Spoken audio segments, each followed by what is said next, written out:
Саламатсыздарбы, ардактуу теле көрүүчүлөр, кутмандуу ушуга кечиңиздер менен кайрадан Баткен телеканалында Бат Шоу программасы өз берүүсүн башталды.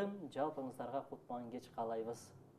Биз болсо ардактуу көрүүчүлөр, мына ушундай кызыктуу оюн зоок программабызды башталында турабыз. Андыктан жалпы биздин көрүүчүлөрдү экранга жакын олтуруңуздар деп чакыра кетели. Анткени бүгүнкү эфирибиздагы эң сонун кызыктуу маек жана ошондой эле кызыктуу конкурстар жана ошондой эле жакшы бир чыгармалар менен бүгүнкү эфирибиз болот деп мен сиздерге айтып кетейин жана ошондой эле ишендирип кетейин. Анда эмесе, ардактуу көрүүчүлөр, биз болсо бысмыла деп бүгүнкү берүүбүздү баштайбыз.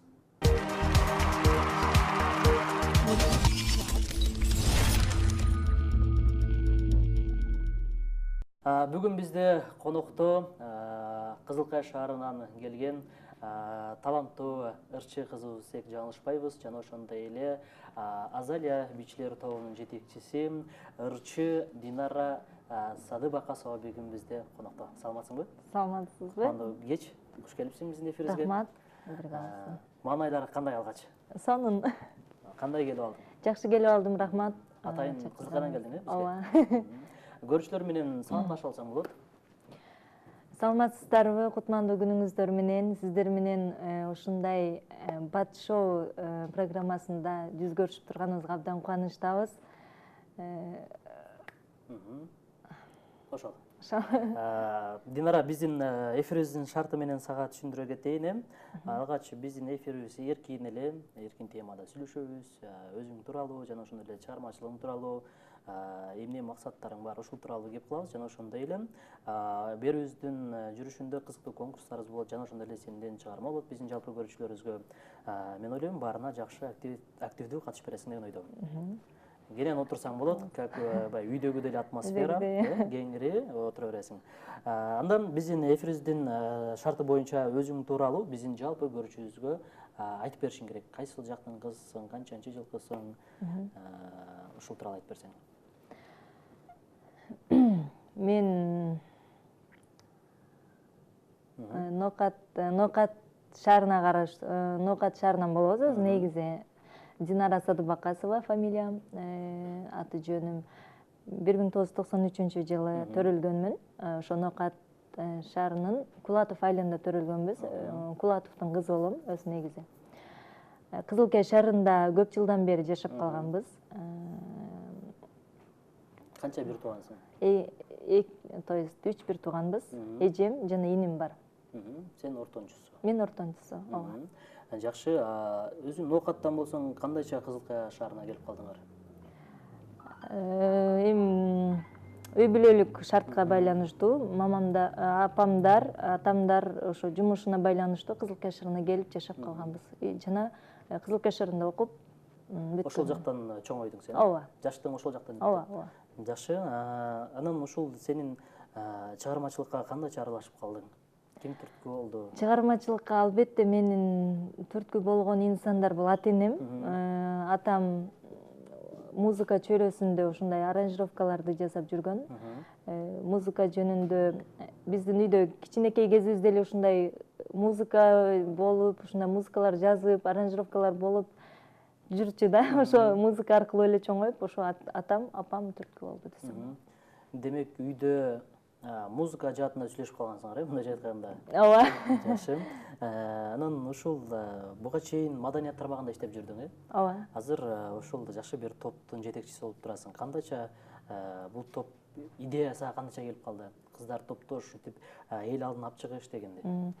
Мен өзү негизи көптөн бери эле мурдатан деле айтып келем, жаштарды колдош керек деген принципте жүргөнмүн. Анан буга чейин бийчилер топко чейин мен ырчылар топун ачып көргөнмүн да. Анан тилекке каршы ал болбой калды. Анан бул идея ошол Ошто, Бишкекте, тойлордо көбүнчө бийчилер керек экен деп көрүп жүргөм да. Тойлордон көрүп, анан Кызылкай шаарында, жалпы эле Баткен областында бийчилер жок болчу. Анан ошонун улам идея келди дагы, ошо кыздарды, таланттуу кыздарды кастинг аркылуу кабыл алып, ошонун улам пайда болду. Азыр канча кыз бар группада? негизинен сенин өзүңдө канча кызың бар? Менин Азалия бийчилер тобунда 10дон ашуу кыз бар. Основной негизги топто 4 кыз бийлешет тойлордо. Ооба, алгачкы. Жаш курактар кандай? Жаш курактар ар кандай окушат, мектеп окуучулары, студенттер, жогорку окуу жайларда жана иштегендер да аралаш да бизде. Студия бар да атайын, э? Ооба, студия бар. Зал бар специально. Ким үйрөтөт бийди? Бийди атайын хореограф алып эме кылам, иштетем. Хореограф ал ошол Оштон окуп келген, Бабур театрында өзүнүн билими бар, диплому бар. Ошол кыздарга бийлерди үйрөтөт. Жакшы. Анан өзүң негизи өзүңдө канча чыгармаң бар? Көбүнчө кимдердин чыгармасын аткарасың? Мен негизи өзүмдүн чыгармам азырынча жок. Эски ырларды гана азыртан ырдап жүрөм. Көбүнчө ошол эжелерибиздин Кызбырак тобунун ырларын эле ырдап чоңойдук десем жаңылышпайм. Көбүнчө ошолордун ырын ырдайбыз.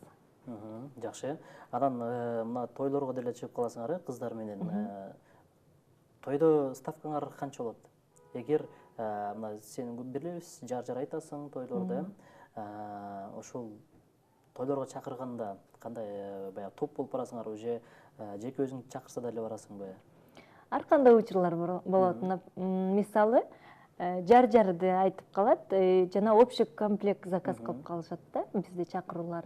Ставка ар кандай. Баягы элдин шартына деле карайбыз. Көтөргөнү көтөрө алат, көтөрө албаганын түшүнүп биз деле элдин шартына ылайыкташтырып. Демек, рахматтан башталат, эң башкысы. Ооба. Жакшы. Анан сага бир чыгармага кезек берели. Жакшы бир чыгарма аткарып берсең, жалпы көрүүчүлөрүбүзгө эми кесибиң, негизи кесибиң кайсы кесиптесиң? Мен өзү медициналык жактан, фармацевтика боюнча кесибим ошондой, фармацевт. Демек, дары сатуу боюнча. Ооба.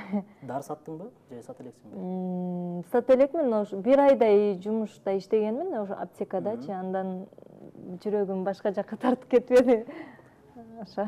Кайсы чыгарманы аткарып бересиң анда биздин көрүүчүлөргө? Кайсы чыгарма? Бир шаңдуураак болсо жакшы болот. Алманы ырдап берейин. Боло берет. Алманы же мандаринди ырдайсың. Болот. Так, баштай берейин, да? Баштай беребиз. Алма берейин, алма берип көрөйүн, алма берген колдоруңдан ашык болуп көрөйүн. Көздөрүңө карайын, бакытыңа балайын, сени көрүп өзүмдөн жалым болуп жанайын. Вай сенин көздөрүң, бакыт алып өзүңдөн, вай сенин жүрөгүң, бакыт алам өзүңдөн, эстейинчи шириним, алма деген сөзүңдөн. Мен кетемин көрүп кал, көңүл буруп сүйүп кал, сагынганда көрөсүң, сүрөтүңдү алып кал. Вай сенин көздөрүң, бакыт алып өзүңдөн, вай сенин жүрөгүң, бакыт алам өзүңдөн, эстейинчи шириним, алма деген сөзүңдөн. Ай баракелде, колчалар болсун, сонун чыгарма. Вай-вай, кече Wi-Fi-бы? Вай-вай. Вай-вай деген эмнени түшүндүрөт экен? Ошондой текст, мен даяр текст алып жаттаганмын. Ошентип жазылган экен. Кыргыз, өзбек. Вай-вай деген баягы мындай түштүк диалект боюнча экен, алсак мындай таттуу деген сыяктуу билет экен анда. Ооба, өзү негизи бул чыгарма өзбек элине таандык. Ошондуктан баягы өзбек, кыргыз аралашып, ошондой тексти ошондой. Жакшы. Анда сен кыргызча вариантта да Wi-Fi деп койсоң болот. Wi-Fi сенин көздөр. Wi-Fi, ошондой. Жакшы. Негизи азыр канча ушул канча чыгарманы аткарып жүрөсүң? Тойлордо баягы шаңдуу музыкалар болгондуктан өзү саналуу гана ырларды ырдайбыз. Жардан сырткары 2 же 3 номерди ырдайбыз. Жакшы, анан баягы ушул негизи бир тойлордобу же болбосо алгач сахнага чыкканың эсиңдеби? Алгач ооба, эсимде. Кандай мындай Алгач биринчи сахнага мен кастингке келгем. Ошол мен үчүн чоң сахна болгон. Кандай кастинг? 2010-жылы ушундай жанагы жаш таланттардын конкурсу болгон. Ошол кезде биринчи жолу чыкканмын. Эсимде аябай толкунданганмын, титиреп, калтырап, ушундай учурлар болгон. 2010-жылы. Кастинг кандай болду? Жакшы болду. Жакшы болду. Анан негизи баягы тойлордо жар айтып калганда бир кызыктуу окуялар болобу? Кандай кызыктуу окуялар бар? Мисалы, балким музыкаң өчүп калып, же болбосо келин күйөөнү күтүп калган учурлар болуп. Ооба, албетте болот. Негизинен биз элдин кызматында көп жүргөндүктөн ар кандай ситуацияга туш болобуз да. Кээде биз кеч калып калабыз, кээде алар кеч калып калат, кээде музыкабыз туура эмес чыгып калат. Ушундай ситуациялар көп болот. Мен эсимде келин күйөөнү алып кирип атканда менин сөйкөм ошо келиндин эмесине эме болуп калганда. Көйнөгүнө прям түшүп калып, бир сөйкөсүн түп эле башкача болуп кирген экенмин. Ошол эсимде. Анан кайра чуркап келип, мага сөйкөмдү алып келип беришкен да, түшүп калыптыр депчи. Ошо. Жакшы. Анда биз болсо азыр маегибиздин ушул жерден бир аз биз тараптан эми кызыктуу конкурстар болсун. Даярсыңбы? Даярбыз. Анда биз кезек беребиз. Азыр бул наушникти кулагыңа кийесиң. Анан биз конкурсту баштайбыз. Карап турабыз. Бул жагын чыгарайын. Конкурстун шарты тагыраак айтканда угулбайт деген сыяктуу. Мен бир канча сөздөрдү айтам. Сен болсо мен эмне деп сүйлөп атканымды оозумдун баягы кыймыл аракети менен мага сен таап беришиң керек. Анан угулбай жатат, эмне дейсиң деп ашча сүйлөмөй жок. Болгону оюңа эмне келген болсо, ошолорду гана айтасың. Так, даярбыз, Даяр. Кулакка кийебиз. Кайсы тамакты жакшы көрөсүң? Тамакты? Кайсы тамакты кызыгуу менен жасайсың? Мен өзү пиццаны жакшы жасайм. Дагы? Анан картошканы жакшы көрөм. Жарко курдак деп коет бизде. Ошол. Жакшы, өзүң жасайсыңбы үйдө? Ооба. Жакшы. Үйдө кандай анан мындай сахнадан сырткары үйдө кандай кызсың? Үйдөгүлөр жада ырдап жүрө бересиңби, эки жака чуркап бийлеп дегендей? Негизи кыз бала бар жоктон болуш керек да. Ырдан деле, үйдөн деле, жумуштан деле, колдон келсе, бардык жумушту аткара билиш керек деп ойлойм. Кудайга шүгүр. Үйдө ооба, жакшы эле. Анда наушникти кулакка кийебиз. Анда мен даяр болсоң сөздөрдү айтып баштайм, сен жооп бере бересиң,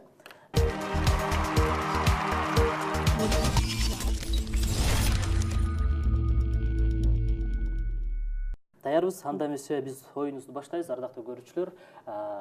Бул конкурсубуз азыр сиздер үчүн, жалпы көрүүчүлөр үчүн бир кызыктуу болот деген ойдобуз. Анда эмесе башталды. Конкурс башталды. 1 2 3. Башталды. Баштайбызбы? Баштайбызбы? Макияж. Макияж. Макияж. Балык. Макияж. Макияж. Макияж. Макияж. Макияж.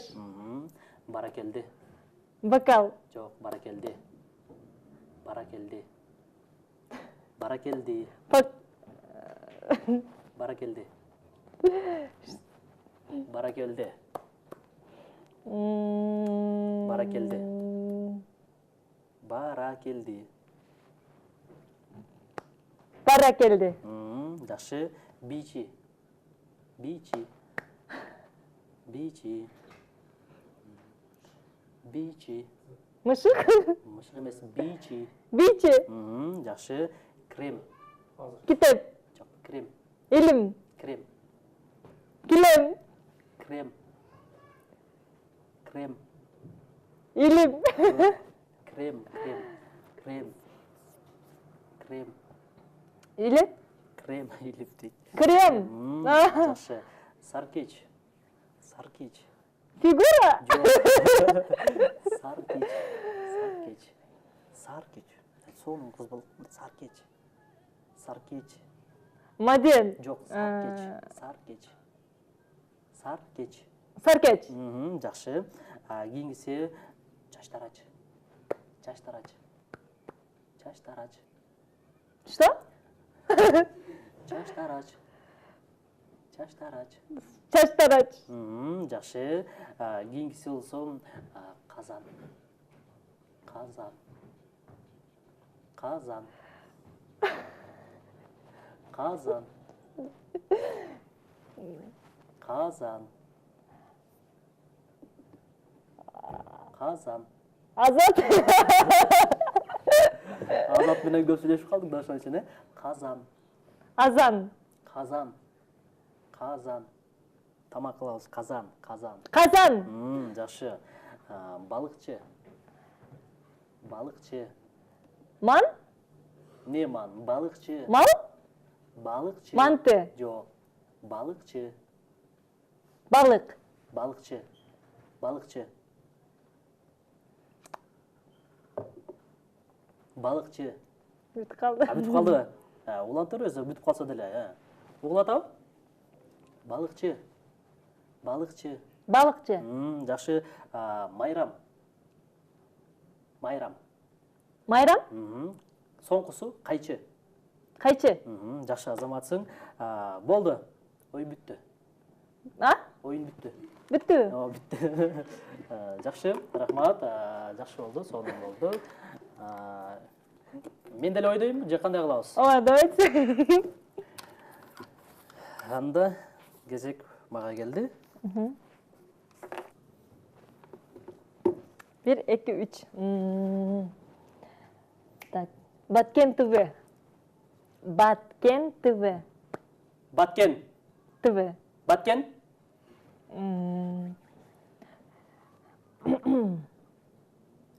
Радио. Радио. Радио. Такси. Радио. Катыраак. Радио. Укпадым. Телевизор. Телевизор. Кутмантаң. Кутмантаң. Кандай? Кутмантаң. Гүл бакча. Кутмантаң. Кайрадан дагы. Кутмантаң.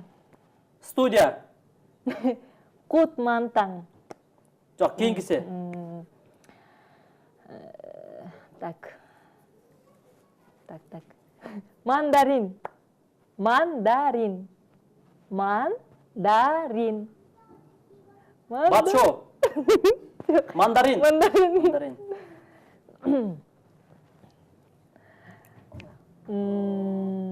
Баткен шаары. Сен баткен деле кайра айтасың. Так. Батшол. Батшо. Все. Азалия. Азалия. Азалия. Азалия. Азалия. Той. Мындай көрсөтсөң сен мындай кыймыл аракеттер менен. Так. Рэпер. Рэпер. Рэпер.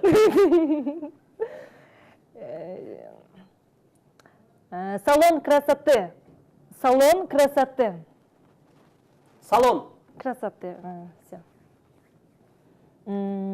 Машина. Машина. Мышык. Машина. Машина. Машина. Машине. Все? Болду? Болды. Все? Болду.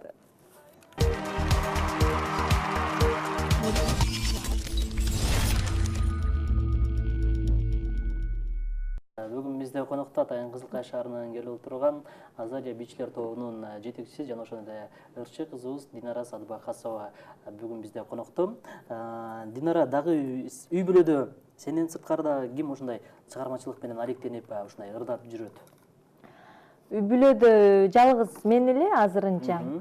Менин эжем такыр кызыкпайт чыгармачылык чөйрөгө. Эним азырынча кичинекей. Атам экөөбүз мындайча айтканда. Жакшы, анан көбүнчө сени ушул Сады Бакасоваларга баягы тууган деп айтышат да. Ушунун чын төгүн айтып берсең. Көпчүлүк суроолорго жооп болсун. Ооба, албетте тууганбыз. Гүлшайыр эжем менен атам бир тууган. Бир туугандын балдарыбыз, эки бир туугандын ошол. Демек чоң энең болобу ушундай? Ооба, чоң энем. Жакшы. Дагы алдыда мына 2018-жыл силер үчүн, Азалия бийчилер тобу үчүн кандай жылдардан болду? Кандай жемиштүү жылдарга жетти? Ийгиликтерге жеттиңер дегендей. Албетте 2018-жыл биз үчүн аябай сонун жылдардан болду. Кудайга шүгүр. Азалия бийчилер тобу дагы көптөгөн ийгиликтерге жетишти. Жаңы эл көрдү, жер көрдү чындыгында. Ар бир кыз таланттуу, ар бир кыз ушундай шүгүр жакшы ийгиликтүү жылдардан болду. Ушул топко кыздарды атканда эмнесиге караласыңар? Биринчи талантына карайбыз. Анан албетте тарбиясына көңүл бурам. Сөзсүз түрдө талантына, тарбиясына, мындай адам менен сүйлөшкөндө адамгерчилигине көңүл буруп алам. Анткени ал нерсе жок болсо көпкө барбайт да, көпкө бара албайбыз. Мына эл алдына чыгып аткандар негизи анан бир чети ушул талант, анан бир чети баягы кандай десек, түсү дагы өң келбети дагы болуш керек, Ошол да карайсыңарбы бийчи кыздардын? Сулуулугуна деле карайбыз, бирок көбүнчө талантына карайбыз да. Анткени сулуу болбосо деле бул жактан сонун бийлеп турса, элге көрүнө берет. Макияж менен оңдоп коебуз.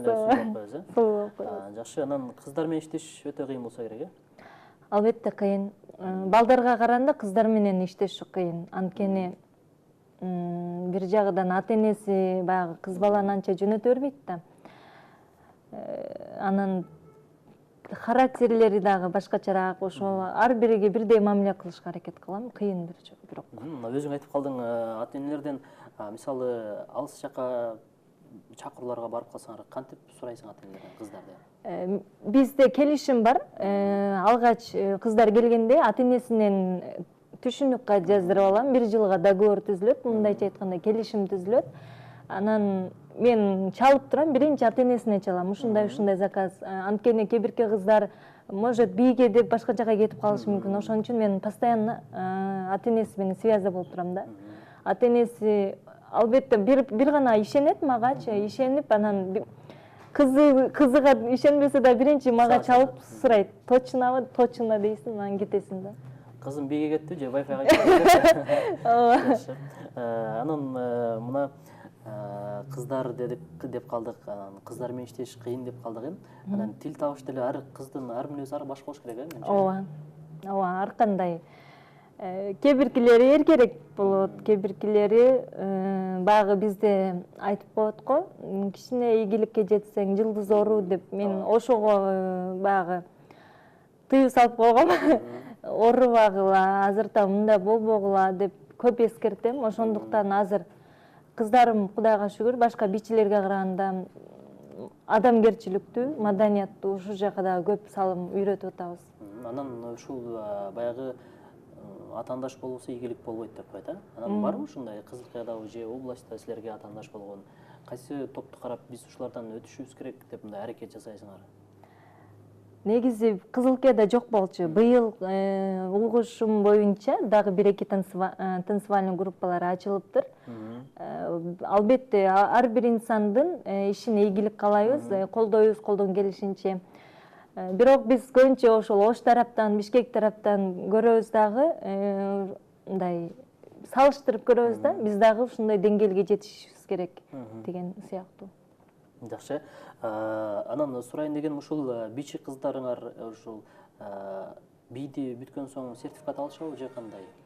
Жок, бизде азырынча андай боло элек, пока Кудай буйруса жакында ошондой мектеп дагы ачалы деп атабыз. Хореограф болуп чыгып, Ооба, атайын ошондой кружок сыяктуу өзү үчүн үйрөнүп, сертификат бериле турган кылып жакында ошондой мектеп сыяктуу ачалы деп жакшы пландарыбыз бар, Кудай буйруса. Азырынча жок.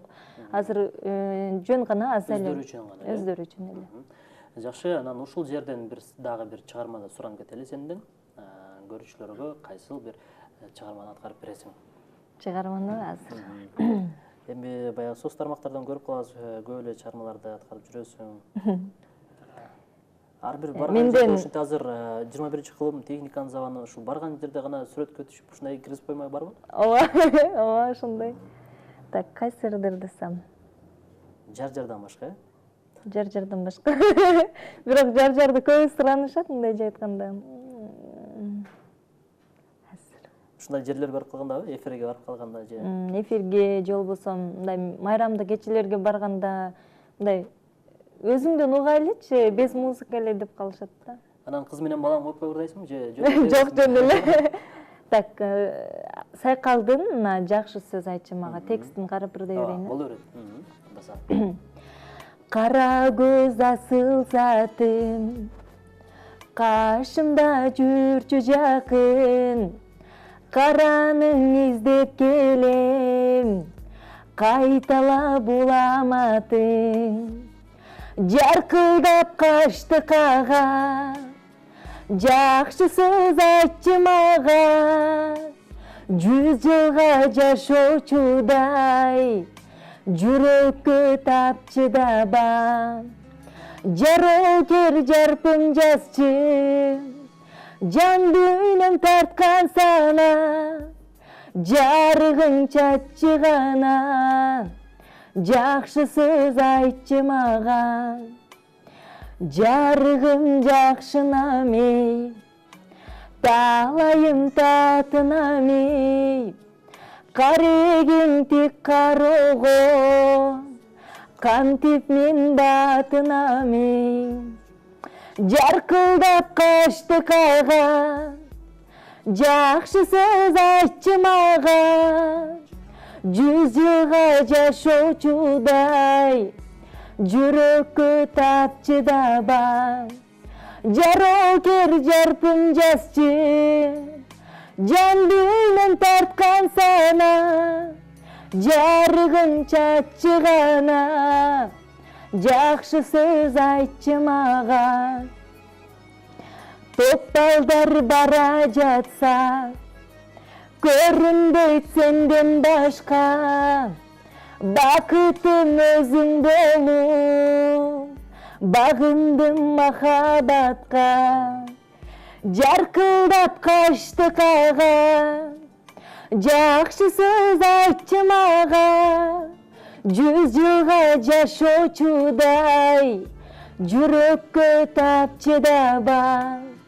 Жарокер жарпым жазчы, жан дүйнөм тарткан сана, жарыгың чаччы гана, жакшы сөз айтчы мага. Ай баракелде, чоочалар болсун, жаштарыма. Негизи музыкалык билимиң барбы? Музыкалык билим жок, негизинен. Окуп коюш керек. Окуп коюш керек, 25. Эми 10 жыл артка кайталы. 10 жыл. 15 жаш болуп калат, 15 жашта кандай кыз эле? 15 жашта аябай эркек кыз элем. Азыр эми ушул эле ырдаган чыгармаңды, Сайкалдын жакшы сөз айтчы мага чыгармасын. Ушул 15 жаштагы Динаранын оозунан угалы. Ошол 15 жашта бир куплетин, 15 жаштагы кыздын, ошол Динара 15 жашында кандай эле ушундай кылып ырдайсың, Тары айтканда жаш кыздын үнү менен ырдап бересиң. Кайсы эле? Башынан баштайлы, биринчи куплетин ырдайбыз. 15 жаштагы Динара Садыбакасова азыр сиздер үчүн жакшы сөз айтчы мага деген чыгарманы бир куплет ырдап берет. Тары айтканда жаш кыздын үнү менен болот, ошондой. Бул чөтө өчүп кеткен. Өзүң жаттаган ырлардан болсо да болот, ооба. Мына бир казакча ырды ырдап берейин анда. Жаш кыздын үнү менен ырдап бересиң, бирок, Жаш кыздын, кичинекей кыздын үнү менен. Мына бар экен, закондары. 15 жашта деле кара көз, мындай. Кара көз асыл затым, кашымда жүрчү жакын, караның издеп келем, кайталап уламатың. жаркылдап качты кага, жакшы сөз айтчы мага, 100 жылга жашоочудай, жүрөккө тапчы даба. Баракелди, болот, жарайт дейли.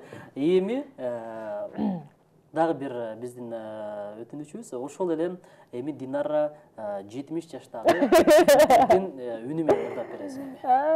Так. Элестет, эми өзүңдү дагы Кудай буйруса 50 жылдан кийин 75 жаштагы Динара Садыбакасова ошондо дагы ырдап жүрөк экен, же үйдө балпыйган чоң энө болот экен. Анда ырдай албай калдым го. Бир ошол эми 75 жаштагы кемпирдин үнү менен ырдап берем, Кандай болот эле? Караган баягы чал кемпирлердин үндөрү болот го. Ой, Мен андай актердук чөбөрчүлүк азыр ушул жерден койготолу да, балким көргөндөр Динаранын актердук чөбөрчүлүгү бар экен деп да бир жерге чакырып калат. Эми кантип ырдасам? Кара көз асыл затым. Ошентип эле чоюп койсоң. Кашымда жүрчү жакын. Караның издеп келем. Кайталап уламатың. Чото окшото албайт. Демек 75 жаштагы деле Динара Садыбакасова дал ушул бойдон калат экен. Сонун жакшы. Динара, алдыда кандай пландар бар? 2019 кандай пландарды койдуңар, максат кылдыңар? 2019-жылга албетте пландарыбыз аябай көп. Кудай буйруса, ошол Азалия бичилер тобу менен жана өзүмдүн чыгармачылыгымдын үстүнөн аябай изденип атабыз. Жакынкы күндөр өзүңүздөр күбө боло аласыздар. Ошол. Жашоодо эмнеден коркосуң? Фобияң эмне? Жашоодо жакын адамдарымды жоготуудан корком. Жана караңгылыктан корком. Жакшы, сураганымдын себеби биздин кийинки конкурсубуз бар. Далса караңгылыкты азыр биз көрсөтөбүз дегенди. Көзүңдү жумасың, көзүңдү жаап турасың. А биз болсо кийинки кызыктуу конкурсубузду баштайбыз.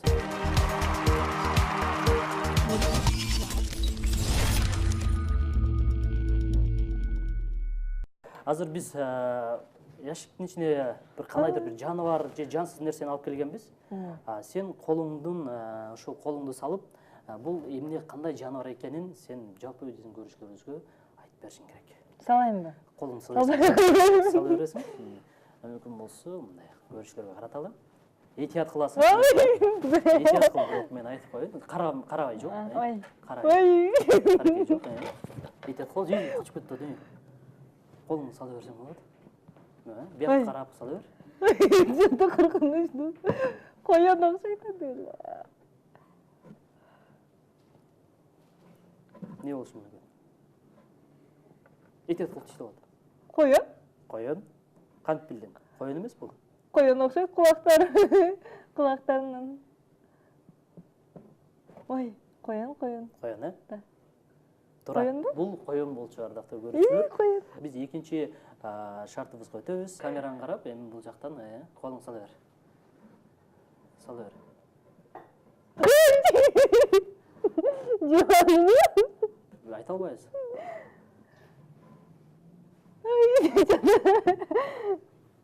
Может, карабай койбойт. Болушу мүмкүн. Колуңду тийгизип көрөр, Этият кыл.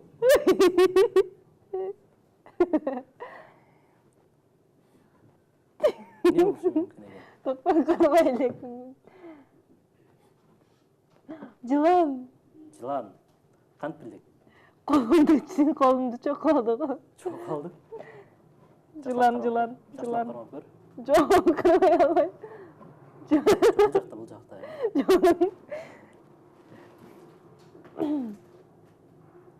Сала бер колуңду, сала бер. Тирүү жыланбы же балким? Тирүү окшойт. Жакшылап кармап көр бир. Кармап көрөр, Этият кыл. Жок, корком мен жыландан.